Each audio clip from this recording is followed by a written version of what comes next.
On my story today, Reverend Father Boniface Idoko takes us through his story of how he became the principal of the same secondary school he attended some years ago. Emmanuel Secondary School, Ugbokolo, Benue State, was established 50 years ago and has today produced capable men who have and are serving a different capacity across the globe. Please stay tuned and be inspired.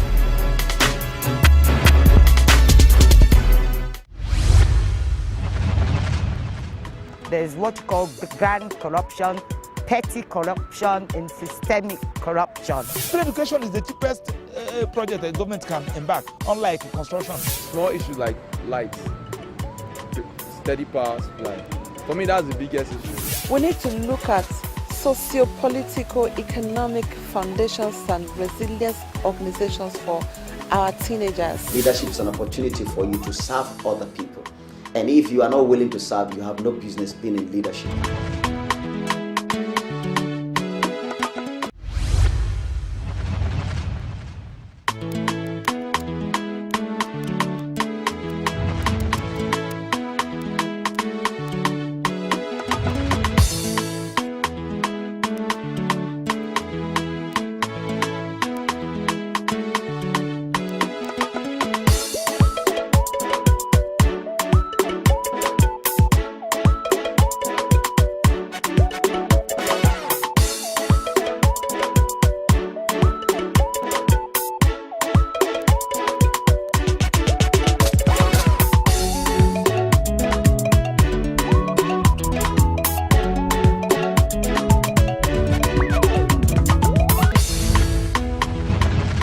I am Reverend Father Idoko, Boniface Idoko. I'm a Catholic priest of the Catholic Diocese of Otukpo. I was born in the early 70s in a small village called Idoko. Idoko is a very small but unique village in that they are very interested in education.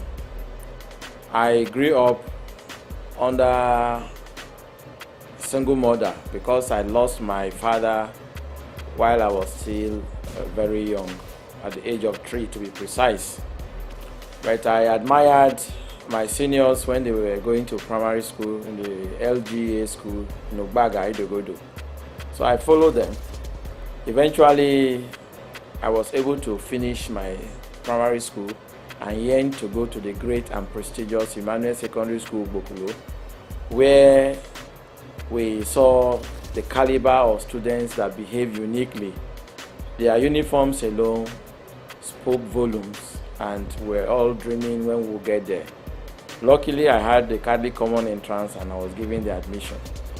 And that was how I began the great journey of my life in my academic life entirely. I came to Emmanuel Secondary School in 1983, and at a very tender age too. I came to the school and I enjoyed real training in that we had a lot of support from the church.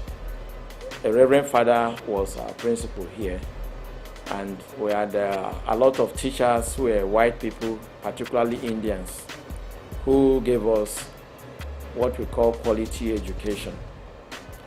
We had all what we call moral upbringing, and because of that, I could say I was well formed to the extent of acknowledging God as the most important person in my life, and from there the aspiration to become a priest came up. After graduating from the school, I went to the seminary. I studied for philosophy and theology. Eventually, I was ordained a priest in the year 2001. Barely 2 years after my ordination, I was posted back to this very school where I had my humble beginning as a chaplain and a class teacher. From there, I rose to the position of the vice principal admin. Eventually, after a year, I was made the principal in 2005. It has been a case of God's grace all through my life. I never imagined myself becoming the head of the school I so much dreamt of attending as a primary school pupil. And eventually, even as a principal, I could see myself in my early days in this school when I was running around the compound, struggling to carry a bucket of water that was too heavy for me, trying to respect my seniors who were like giants in my face, and trying to keep the life I aspired for despite the seeming difficulties, because there was a lot of intimidation in those days in the school.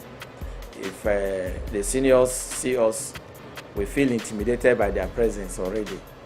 But all through, we're able to scale through with great determination and aspiration. And that is how I had the opportunity of becoming who I am. I owe all I am to the training I received from this school. For example, when they talk of waking up about 5 o'clock for morning prayer and morning mass, for us, it was like punishment. But today I want to say that as a priest, that is my normal life. But all thanks to Emmanuel Secondary School, Ugbokolo, where I had this humble beginning and I was trained that waking up early was not a punishment, but it's a plus. So that is how we are. Today I am in a school, Emmanuel Secondary School, Ugbokolo, which had its humble beginning from the primary school in Odisasa in the year 1967. It started with just a population of about 34 students, and the first principal then was Reverend Father Basil Dwinton. With this few population, the students worked very hard, and within a span of a year, they were able to move to the permanent site. According to the history we have in our logbook, the students who came to this site actually did manual labor to raise some of the structures we have in the compound. They did the packing of the stones from around the villages here. They did actual labor of laying blocks as they were being directed. And many of the students actually went to farm because they were already big boys from the villages. They went to farm to make food available. And this school had great farm and everything was in abundance in those days.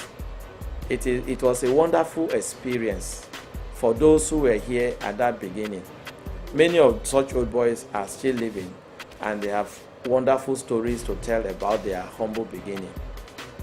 The testimony that flows in their lips is simple, that the labor of the yesteryears is continuously yielding in their lives. If you see them with anything, they say all thanks to Emmanuel Secondary School. I am proud to belong to this group. I remember when I was in JS1, my school father told me when he was graduating that school life is the best. And I couldn't understand, how can you be saying this? Is it because you are graduating and you are leaving us behind? And he told me, you will not understand. But when you are leaving, you will understand. And I graduated telling my own school son, who is also today a doctor, an academic doctor, Dr. Dan Abba. I told him, school life is the best. He looked at me, he smiled at me, and I said, I know what you are thinking. He will not believe me. But you will believe me when the time comes. And I'm sure he told the same thing to his own school son. Because the difficulties we go through sometimes try to distort the beauty of the reality of education. But I want to assure you that I quickly realized when I started reaping the fruit that it was all to the hardship or the seeming hardship of the school. So I think whatever we call difficulties were actually, let me say, catalysts to greatness. Alongside Timmy. My name still remains my name. E to the X to the P. Expensive himself. Any other one, the Masai. Asaki Antofi. Booyaka. This is my story. I'm proud to tell you my story.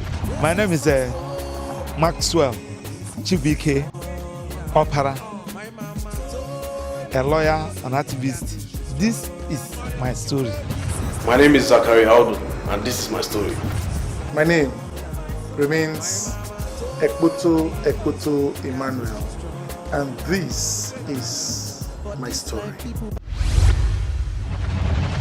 The government, the state, and church relationship in Nigeria, as far as education is concerned, is actually poor. In most states, government took over schools from missions, and they are not ready to hand them back to them. And unfortunately, the government doesn't have the capacity to administer these schools to the best of to the needed quality at this material time. So the church that actually is prepared to administer education and bring about true and quality education doesn't have enough finance. The government that has the finance doesn't have the ability, and most of the time they don't have the sincerity of purpose as far as education is concerned. So why not government make money or funds available for the church to look after schools as social service to the people? Instead, some states think it is a thing of quarrel. It's a struggle. It's a competition between the church and the government. They try to frustrate the church in her effort towards education. For example, some states go into direct attack by seizing schools that belong to mission, by closing them down, refusing to grant them whatever permission they need from the government, frustrating every effort. Thanks to God for our own state, Benue State, we have what we call partnership, where the state contribute at least in staffing. They are supposed to contribute teaching staff or the staff generally, and then the church comes in administration and management of the school. But our current or modern governments seem to feel that those governments that entered into this agreement with the church made a mistake, and they are agitating to pull out of such agreement.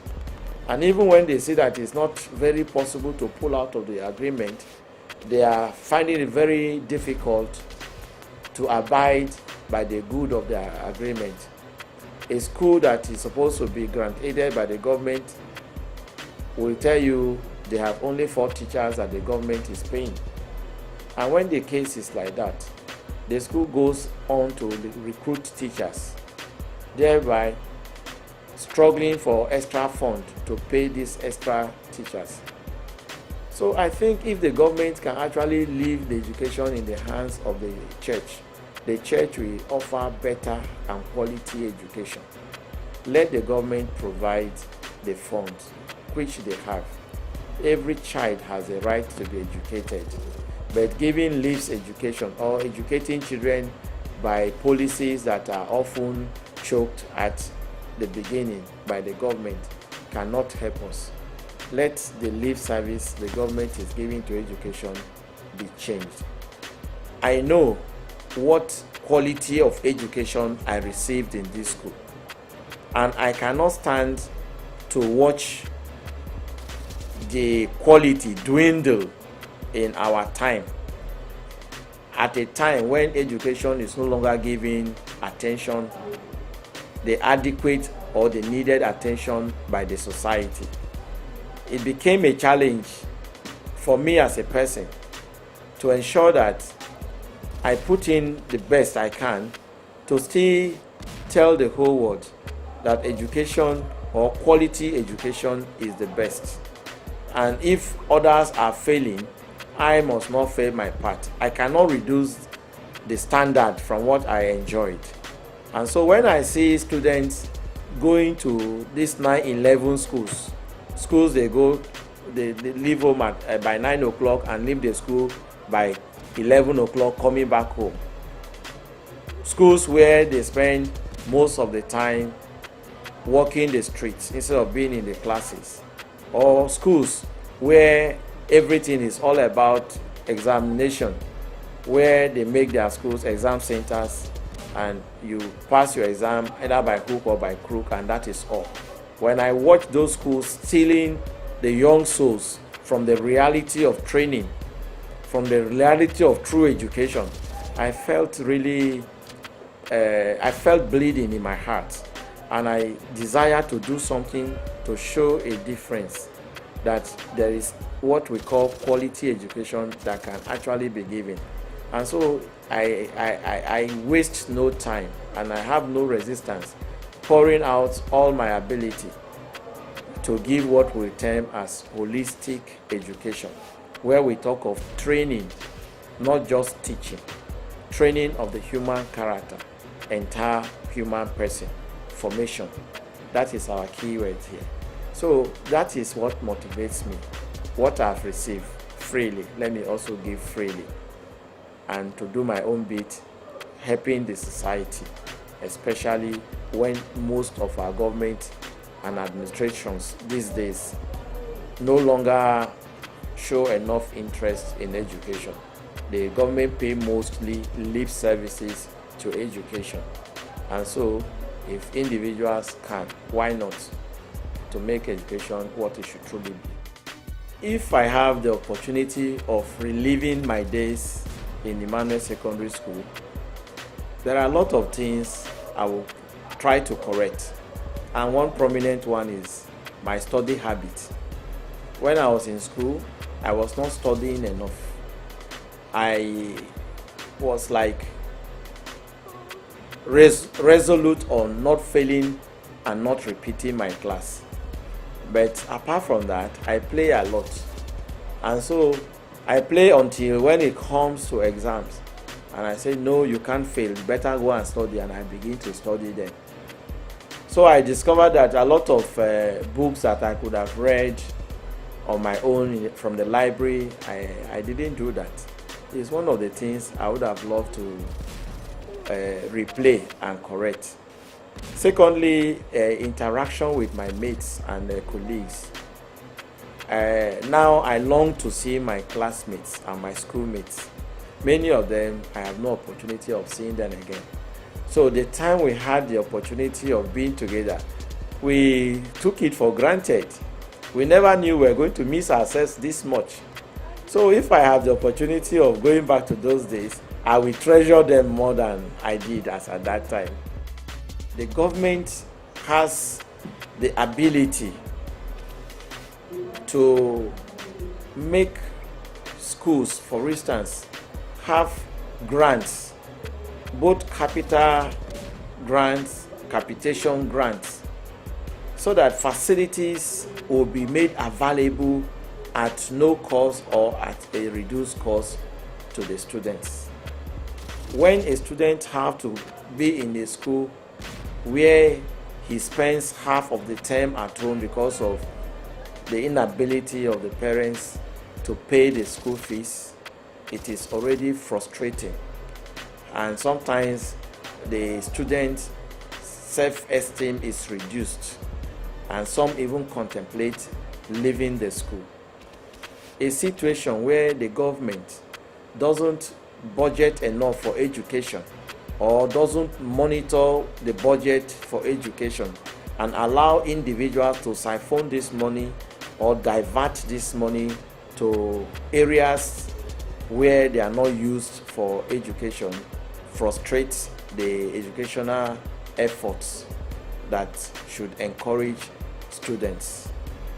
For the parents, they owe a lot to these tax. I personally remember an episode in my life when I was in Form 3. Some senior students planned to punish me, and I felt it was too much. I should leave the school for them. So I took permission actually from a teacher, signed my exit that I was going on weekend, and I went home and I declared to my mother that I was no longer interested in going back to school. It was the encouragement of my mother that sent me packing back to school the next morning. If she had pampered me, I would have not been who I am today. I will not be who I am today. I would have not returned to school. Parents should be able to encourage their children to face whatever difficulty education may present to them today. Unfortunately, many of the parents feel they could over-pamper their children to go through a kind of educational system without sweat. You see, parents from the entrance time would want to bribe people to give admission to their children. Parents who want to give special food to their children other than what is being given to them in the dining hall. They want to know this teacher or that teacher to keep provision, look after my child, and they do everything to ensure that the child doesn't go through the normal training others are going through.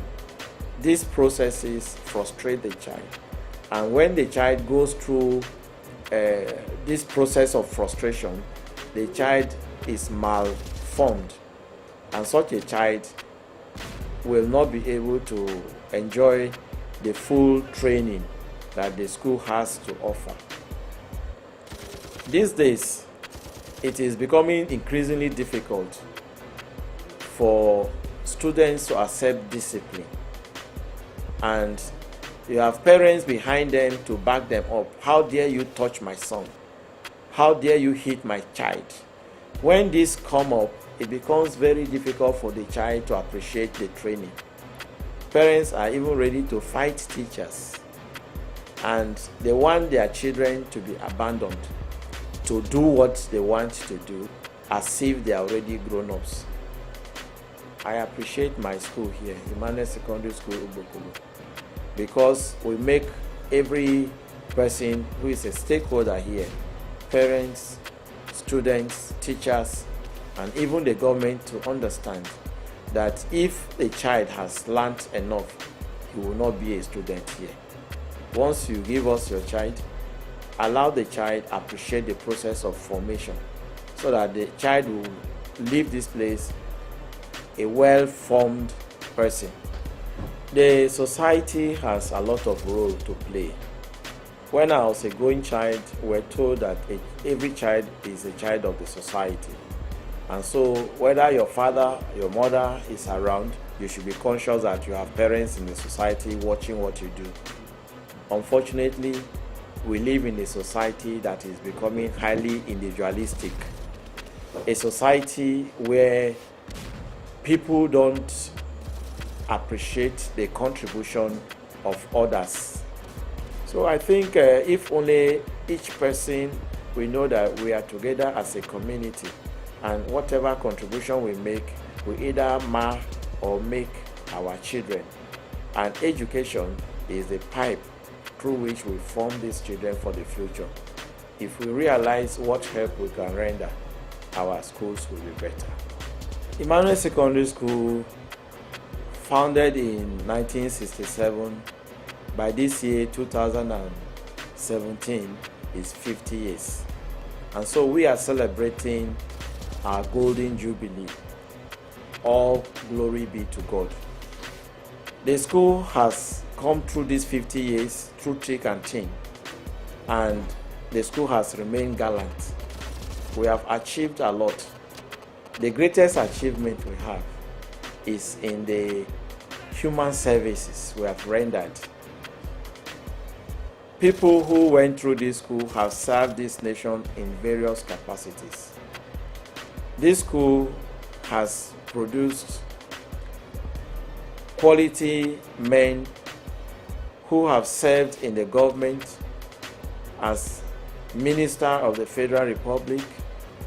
They have produced professors who have served and who are serving still in universities. They have produced several directors in federal parastatals and state parastatals in various ministries. They have produced a legion of medical doctors, lawyers that are actually working all around the country and beyond. We have people of all walks of life. That is not just a success story. Every student that went through this school and graduated successfully have been a star in whatever field they find themselves. So people who have passed through this school have success stories in their working places. And for these years that the school have existed, they have added quality to the society by the product they have turned out to the society. Our desire is that for the next 50 years, when we shall be celebrating our centenary, this school should continue to be the pace setter that it is. So, this is my story. And that's it on My Story today. For your comments and suggestions, please send a text or WhatsApp message to 0806 004 2843. Thank you for staying tuned.